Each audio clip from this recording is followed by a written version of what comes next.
All right, I got a topic today that's rather popular every year.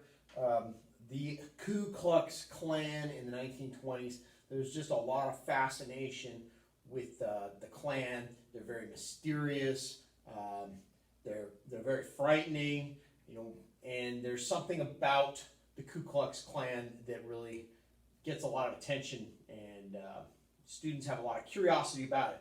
So just a quick kind of overview of the really the rise and fall of what we call the Second Klan.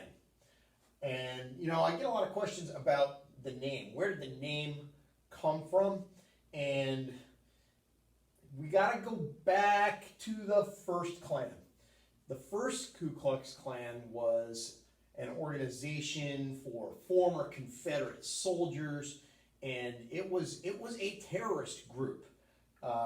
They were a secret society. They went out and they did beatings and burnings and hangings. They attacked the freedmen. They attacked Northerners who had come south to work with the Freedmen's Bureau. They attacked Southerners who cooperated with Reconstruction, white Southerners that they called scalawags. These people were their victims. These are the people that they tried to intimidate so that they wouldn't vote, so that they wouldn't participate in the Reconstruction in the South. And so the name derives from we think, this is the best theory, the name derives from the Greek word for circle, kuklos. It was supposed to be a secret society, and so they picked a sort of Greek sounding name. But the guys who created the original Ku Klux Klan after the Civil War were not Greek scholars, so they kind of made a name that kind of to them sounded vaguely Greek. That's the best theory I've heard on the origin of the name. The spelling with K's is another theme that we see when looking at the history of the Ku Klux Klan. So just one more thing I gotta show you, because this just bothers me. It's my rant for the day. It's not Ku Klux Klan. If you say it that way, you don't have a clue. It's the Ku Klux Klan. 3 Ks, but only 2 Ls. Get it right. Anyway, the Ku Klux Klan of the 1860s and 70s after the Civil War is a terrorist organization, and it is suppressed. The 3 enforcement acts, the last one, which is actually kind of nicknamed the Ku Klux Klan Act, they are enforced by President Grant, and the first Klan and its terrorism is suppressed. And so that Klan pretty much disappears. It is replaced with some smaller groups that did some more terroristic things against Reconstruction. But really the first Klan pretty much disappears. After all, as we go into the era after Reconstruction, the southern states slowly overturned Reconstruction. And I've said it many times. The North won the war, the South won the peace.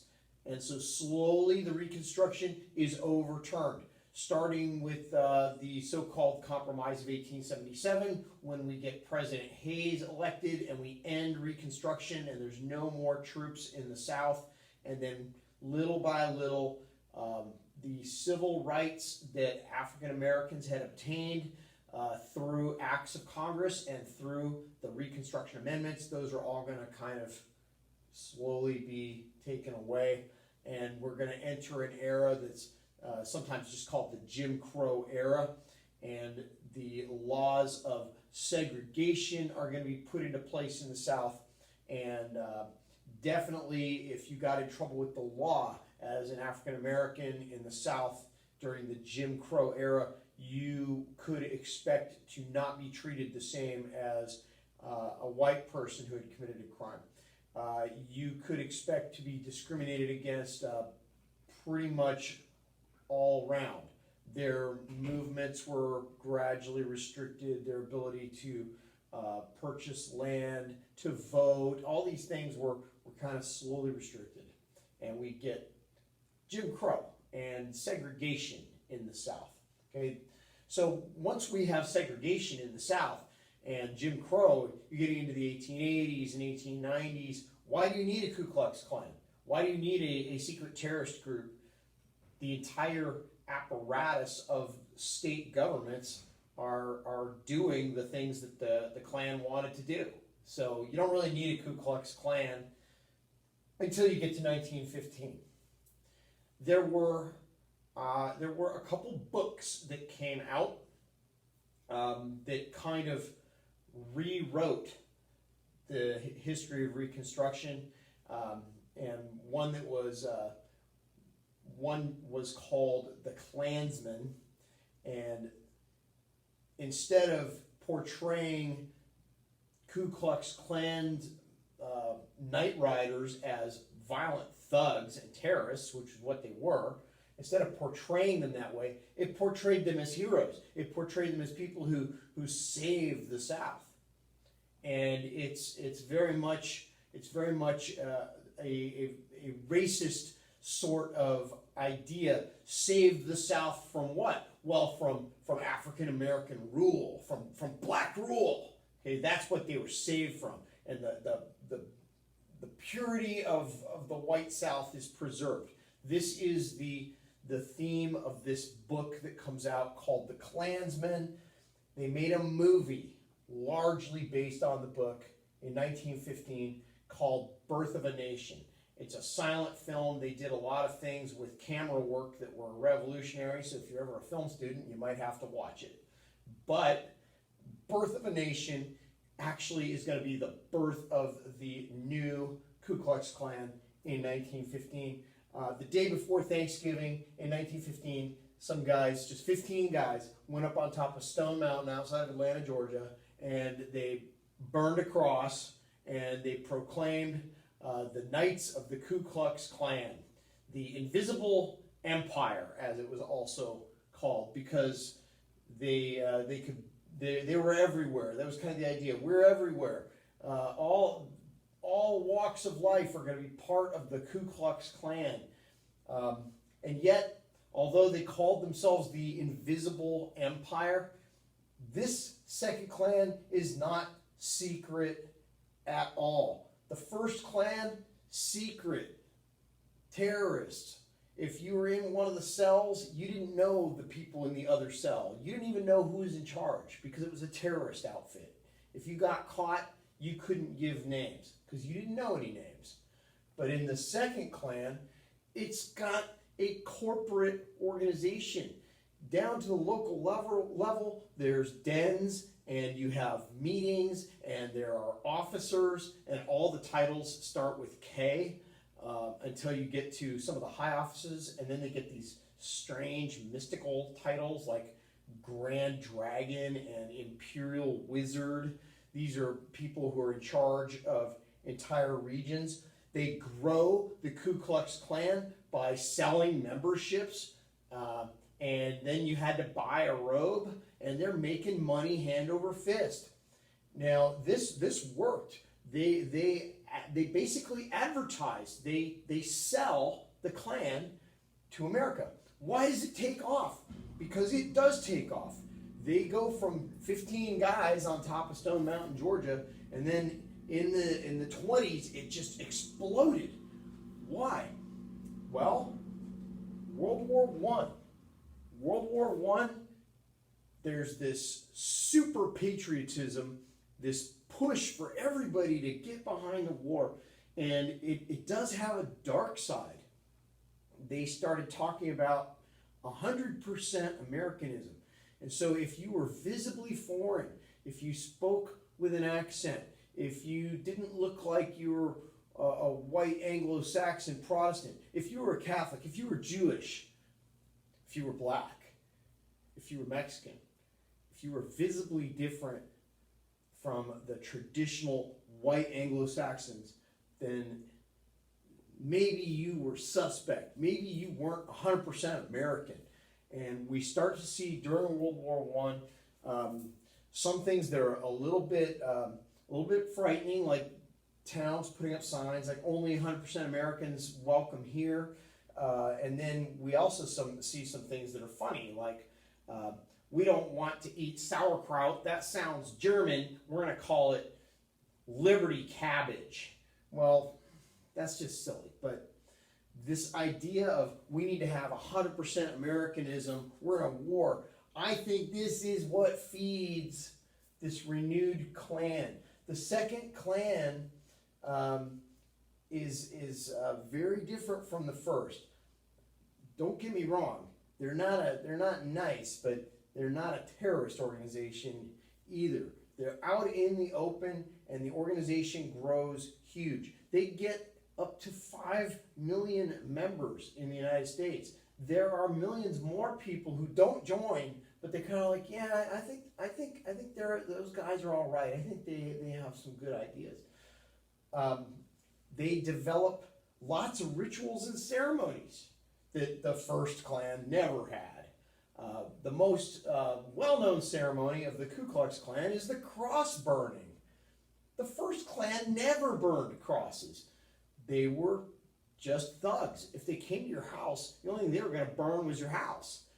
But the second Klan does ceremonies and parades and picnics and barbecues, and everybody dresses in their robes, and they have a great time, and then they listen to some speeches. They sing some hymns, because this is also part of it. We're like a traditional Christian group. We don't like Catholics. We don't like Jews. We don't like people of other religions. So this is the new Klan of the 1920s. Very different organization. They take on the nature almost of a racist social club. I don't know. Can I call it that? I don't want to make them sound like they were too nice. They weren't nice, especially in the South. Down in the American South, they are a little more serious about their views in terms of white supremacy. They're a little more serious, and they're a little more violent. But in the northern states, yes, there are some incidents of harassment and intimidation and things like that, but there's also a lot of parades and barbecues and night gatherings where they burn a cross and they wander around in their robes, and to us it looks very frightening, but also kind of silly. You know, when you see little kids in miniature robes and they're talking about, oh, well, I'm the Grand Dragon and he's the Imperial Wizard, and it sounds kind of bizarre. But anyway, it's supposed to be kind of a fraternal organization, like Kiwanis or the Lions Club today. Although instead of being for things and supporting things, they had a whole bunch of things that they were against. So what are they against, or who are they against? Well, obviously African Americans, they are the Klan. So anybody who's not white needs to kind of stay in their place. So out in the West, that means also they're not super fond of Mexicans and Chinese and Japanese who have immigrated to the United States. But there's a lot of white people they don't like either. They don't like Catholics, and that means Italians and Irish, a lot of German people. They don't like them because they're Catholic, and they don't like Jews because they're not Christian at all. And so they have a whole list of people they don't like. Oh, they don't like communists and socialists because they're not American. Those people took over Russia, and that's anti-American. And they don't like recent immigrants from other places who sound funny. And so Greeks, Hungarians, you name it. If you're not 100% American and you're not a Protestant evangelical Christian, then you're not who they want. They also, this might surprise you, they were in favor of prohibition. They defended outlawing liquor, so that sets them apart. They tended to be from smaller towns and rural areas, but there's a surprising number who live in the suburbs of the big cities, and they are mostly not poor people. They're not the lower class. They're definitely not the upper class. They tend to be middle class people. So this second Klan, very different from the first Klan, and very different from the kind of redneck Klan of today. All right, so finally, this group rose very quickly once they started with their modern methods of recruitment and advertising and all the cool outfits and symbols and ceremonies, and it's a family thing. You know, bring your family, wear your robe. We're gonna have a barbecue and a cross burning. Sounds nutty, but that's what the things that they were doing. They actually got so many members that they're able to start influencing politics, and this is where it gets a little frightening. They actually dominated the legislatures of Indiana and Colorado. Those are not southern states. They dominated those legislatures. They elected some big city mayors: Portland, Maine; Portland, Oregon; Denver. And they had a lot of reach because they had 5 million members at their peak. A lot of famous politicians were somehow in the Klan, dabbled in the Klan. There are accusations that Harry Truman, who becomes president, dabbled in the Klan. He probably didn't. There were accusations that Lyndon Johnson dabbled in the Klan. We know some former senators were dabbling in the Klan, and there were even Supreme Court justices who dabbled in the Klan because they were so big and so powerful that lots of people somehow put their foot in. Okay, so what happened to them? You know, at one point there were enough Klansmen that they held a parade down the Pennsylvania Avenue in Washington, D.C. 50,000 Klansmen marched in Washington, D.C. So what went wrong for the Ku Klux Klan? Well, it all boils down to a lot of the people in the Klan, in the North especially, were looking for some sort of a club to belong to. Yes, they had racist views, but a lot of people in those days had racist views, so that they didn't really stand out. But they were being told this organization is going to defend America and defend Christianity, defend traditional values, and we're for a good and moral American society for whites. Okay, that's kind of the message of the Second Klan. And it turns out that the leadership in the state of Indiana, the leadership of the Klan, was involved in a whole bunch of criminal enterprises, and it all blew up when the president, that wasn't his title, they used, Imperial Wizard, of the Klan in Indiana was caught up in a rape and murder, and he would go to prison. And when this all came out, their membership crashed. Entire chapters closed overnight. People went, I wanted to have a good traditional America, the America that I love. This is not what I signed on for. I wasn't giving my money so that this guy could be rich and powerful and then commit these horrible crimes. That's not why I joined. And so the Klan basically turns out to be thugs after all. And a lot of people said that's not why I didn't want to be a thug, and they got out. And so the Second Klan rises quickly, has a very short period where they're quite powerful, and then they just sort of dwindle away. And the whole organization closes up in the 1940s. They've dwindled down to just a few thousand people. All right, there you go. Second Klan, they made a big splash in the 1920s.